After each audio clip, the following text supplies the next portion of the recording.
வணக்கம். குமர பருவத்திற்கான அசைவ உணவுகள் குறித்த ஸ்போக்கன் டியூட்டோரியலுக்கு நல்வரவு. இந்த டியூட்டோரியலில் நாம் கற்க போவது குமரப்பருவம் என்றால் என்ன, குமரப்பருவத்தில் ஊட்டச்சத்து தேவைகள், பின்வரும் அசைவ உணவுகளை எப்படி தயாரிப்பது, முட்டை கீரை பொரியல், ஆட்டுக்கால் சூப், ஆட்டின் கல்லீரல் மற்றும் நுரையீரல் கறி, சதக்குப்பி இலைகளுடன் கொத்திறைச்சி கோழி கறி மற்றும் மீன் கறி. குமரப்பருவம் என்றால் என்ன என்பதை முதலில் புரிந்து கொள்வோம். குமரப்பருவம் என்பது குழந்தை பருவத்திலிருந்து இளம் வயதிற்கு மாறுவது. 10 முதல் 19 வயதுடையவர்கள் குமரப்பருவத்தினராக கருதப்படுகிறார்கள். இந்த காலகட்டத்தில் உடலுக்கு சக்தி மற்றும் புரோட்டீன்களின் தேவை அதிகம். ஏனெனில் இந்த காலகட்டத்தில் உடல், பாலியல், மன மற்றும் சமூக வளர்ச்சி மாற்றங்கள் ஏற்படுகின்றன. ஒரு குமரி பெண்ணுக்கு ஒரு நாளைக்கு 2000 முதல் 2400 கலோரிகள் மற்றும் 40 முதல் 55 கிராம் புரதம் தேவைப்படுகிறது. பின்வரும் பிற நுண்ணூட்ட சத்துகளின் போதுமான அளவும் அவசியம். Iron, calcium, magnesium, zinc, folate மற்றும் வைட்டமின் B12 போன்றவை. இதே தொடரின் மற்றொரு டியூட்டோரியலில் குமரப்பருவத்தில் ஊட்டச்சத்தின் முக்கியத்துவம் விளக்கப்பட்டுள்ளது. அவை அனைத்தையும் கற்றுக்கொண்ட பிறகு நாம் உணவுகளை தயாரிக்க தொடங்குவோம். முதல் உணவு முட்டை கீரை பொரியல். உங்களுக்கு தேவையானவை: ஒரு முட்டை, அரை கப் கீரை, ஒரு சிறிய அளவிலான வெங்காயம், ஒரு பச்சை மிளகாய், அரை டீஸ்பூன் இஞ்சி பூண்டு விழுது, அரை டீஸ்பூன் மஞ்சள் தூள், தேவைக்கேற்ப உப்பு, 2 டீஸ்பூன் எண்ணெய் அல்லது வெண்ணெய். செயல்முறை: ஒரு பாத்திரத்தில் எண்ணெய் அல்லது வெண்ணெயை சூடாக்கவும். இஞ்சி பூண்டு விழுது, பச்சை மிளகாய் மற்றும் நறுக்கிய வெங்காயத்தை சேர்க்கவும். வெங்காயத்தை 2 நிமிடம் வதக்கவும். இப்போது மஞ்சள் தூள் மற்றும் நறுக்கிய கீரையை சேர்க்கவும். வாணலியில் முட்டையை உடைத்து போடவும். அனைத்து பொருட்களையும் நன்றாக கலக்கவும். இப்போது முட்டையை நடுத்தர தீயில் 2 நிமிடங்கள் சமைக்கவும். முட்டை கீரை பொரியல் பரிமாற தயார். அடுத்து ஆட்டுக்கால் சூப். உங்களுக்கு தேவையானவை: 200 கிராம் அல்லது ஒரு முழு ஆட்டுக்கால், அரை வெங்காயம், அரை டீஸ்பூன் இஞ்சி பூண்டு விழுது, அரை டீஸ்பூன் கலந்த முழுமையான மசாலாக்கள், 1 டீஸ்பூன் மஞ்சள் தூள், தேவைக்கேற்ப உப்பு, 1 டீஸ்பூன் கடலை மாவு. ஆட்டுக்கால் துண்டுகளை நன்கு கழுவி சுத்தம் செய்யவும். ஆட்டுக்கால் துண்டுகளில் அரை டீஸ்பூன் மஞ்சள் தூளை தடவவும். இதை 15 முதல் 20 நிமிடங்கள் கழித்து மீண்டும் கழுவவும். இது கால் துண்டுகளிலிருந்து வருகின்ற வாசனையை அகற்றும்.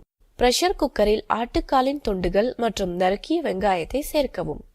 முழு மசாலா, இஞ்சி பூண்டு விழுது, மஞ்சள் தூள் மற்றும் உப்பை சேர்க்கவும். 1 கப் தண்ணீரை சேர்த்து பிரஷர் குக்கரை மூடி வைக்கவும். ஒரு விசில் வரும் வரை அதை அதிக தீயில் சமைக்கவும்.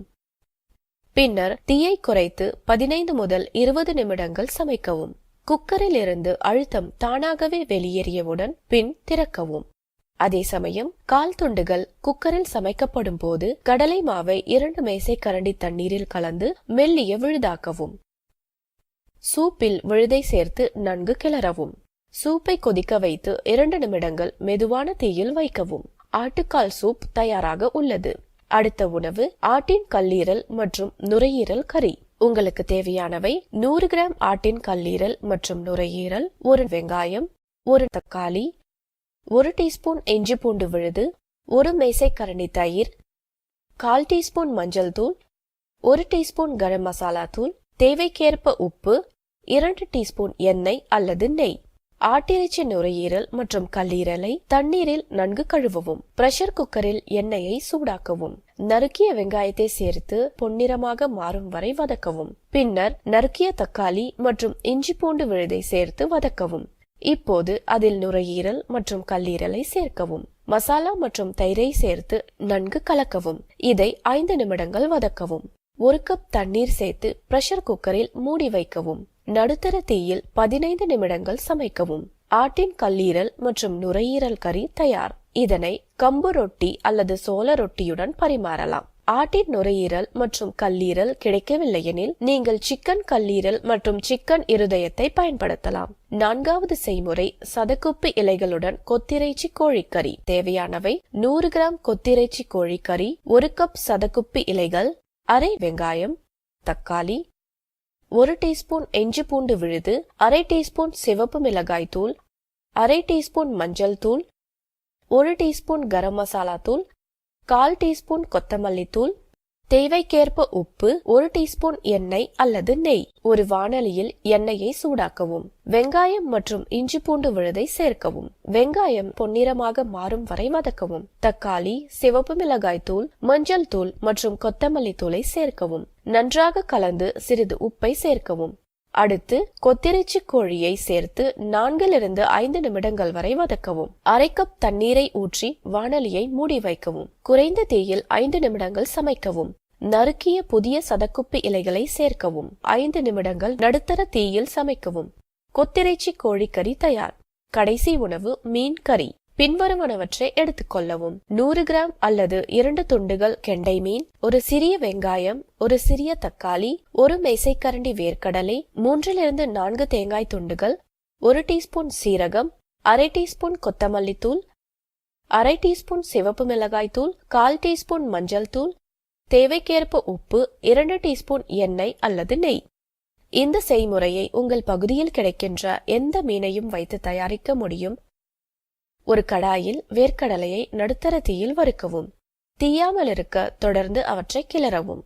பின்னர் அவற்றை ஒரு ஓரமாக ஆற வைக்கவும். வெளிப்புற தோலை அகற்ற வேர்க்கடலையை உள்ளங்கைகளுக்கு இடையில் தேய்க்கவும். வெங்காயம், தக்காளி, வேர்க்கடலை, சீரகம் ஆகியவற்றை ஒரு விழுதாக அரைக்கவும். ஒரு வாணலியில் எண்ணெயை சூடாக்கி விழுதை சேர்க்கவும். சிவப்பு மிளகாய் தூள், மஞ்சள் தூள், கொத்தமல்லி தூள் மற்றும் உப்பை சேர்க்கவும். 2 - 3 நிமிடங்களுக்கு வதக்கவும். இப்போது மீன் துண்டுகள் மற்றும் 1 கப் தண்ணீர் சேர்க்கவும். ஒரு கொதிநிலைக்கு கொண்டு வரவும். பாத்திரத்தை மூடி குறைந்த தீயில் 5 நிமிடங்கள் சமைக்கவும். அழகுபடுத்த நறுக்கிய கொத்தமல்லி இலைகளை நீங்கள் சேர்க்கலாம். மீன் கறி தயார். இந்த உணவுகளில் புரோட்டீன், ஃபேட், அயர்ன் போன்றவை நிறைந்துள்ளன. வைட்டமின் B12, ஜிங்க், மெக்னீசியம் மற்றும் ஃபாலேட் ஆகியவையும் நிறைந்துள்ளன. இந்த உணவுகளின் ஆரோக்கிய நன்மைகளை பற்றி பார்ப்போம். முதலாவதாக, கோழி, மீன், முட்டை, ஆட்டிறைச்சி அனைத்திலும் முழுமையான புரோட்டீன் நிறைந்துள்ளன. இரண்டாவதாக, அசைவ உணவுகளில் உள்ள அயர்ன் எளிதில் உறிஞ்சப்படுகிறது.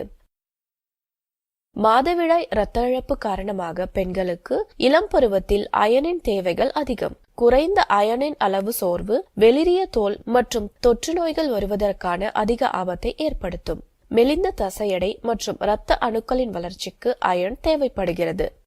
மூன்றாவதாக, காணாங்கெளுத்தி, காலா, சூரை, பன்னா, கொய்மீன் மற்றும் சாலை போன்ற மீன்கள் ஒமேகா 3 கொழுப்பு அமிலங்களை கொண்டுள்ளன. மூளை மற்றும் கண் பார்வையின் வளர்ச்சிக்கு ஒமேகா 3 ஃபேட்டி ஆசிட்கள் தேவை. அசைவ உணவு, பால் மற்றும் பால் பொருட்கள் மட்டுமே வைட்டமின் B12 கொண்டிருக்கின்றன. சிவப்பு இரத்த அணுக்கள் உருவாக்கம், சக்தி உற்பத்தி மற்றும் நரம்பியல் செயல்பாட்டிற்கு வைட்டமின் B12 தேவைப்படுகிறது. இது கர்ப்பகாலத்தில் கருவின் ஆரோக்கியமான வளர்ச்சிக்கு உதவுகிறது. மேலும் இறைச்சி மற்றும் முட்டைகளில் ஜிங்க் நிறைந்துள்ளன. வளர்ச்சி அறிவாற்றல் மற்றும் பாலியல் வளர்ச்சிக்கு ஜிங்க் இளமை பருவத்தில் மிகவும் அவசியம். எனவே நன்கு சீரான உணவை உட்கொள்வது மிக முக்கியமானது. வெவ்வேறு அசைவ மற்றும் சைவ உணவுகளின் கலவையை நம் உணவில் சேர்க்க வேண்டும். இத்துடன் இந்த டுட்டோரியலின் முடிவுக்கு நாம் வந்துவிட்டோம். இந்த டுட்டோரியலை தமிழாக்கம் செய்தது ஜெயஸ்ரீ, குரல் கொடுத்தது ஆர்த்தி.